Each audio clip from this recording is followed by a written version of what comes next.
সুস্বাদ্য পিঠা জলপান যোগাৰ কৰাত ব্যস্ত সকলো কেওফালে আনন্দৰ সীমা নাই নুমলীগড়ত বিহুক আদৰিবলৈ এডাল বাঁহত ওলমি কাহৰ কাহি কামুৰি ব্যতিক্ৰমী প্ৰস্তুতি চলাইছে এডাল যুৱক যুৱতীয়ে চাওঁহক আমাৰ এক বিশেষ প্ৰতিবেদন চৌদিশে ভোগালী বিহুৰ উৎসাহ উদ্দীপনা কিন্তু এই সকল যুৱক যুৱতীলৈ চাও কাহৰ কাহি কামুৰি ব্যতিক্ৰমী ধৰণে নিজকে সজাবলৈ চেষ্টা কৰিছে এই সকল ধুনীয়া যুৱক যুৱতীয়ে এডাল বাঁহত যদি কোনোবাজন ওলমিছে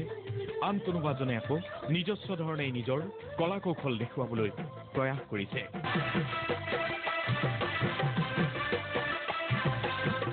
আসলতে অসমৰ গুৱাহাটী জাগিৰোড লখিমপুৰ গোলাঘাট বোকাখাট আৰু নুমলীগড় অঞ্চলৰ প্ৰায় 25 জন যুৱক যুৱতী একলগ হৈছে মেদাংকুৰি বিহু দল নামৰ এই বিহু দলটোৱে এতিয়া বিহুৰ আখৰাৰ নামত এনেদৰে প্ৰস্তুতি চলাইছে নুমলীগড়ত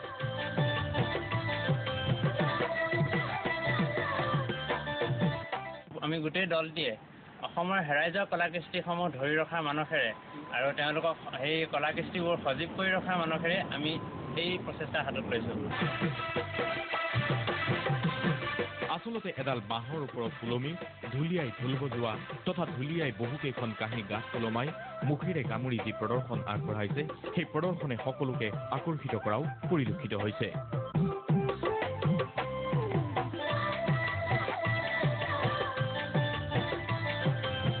বিনন ফুকন নিউজ লাইভ নুমলীগড়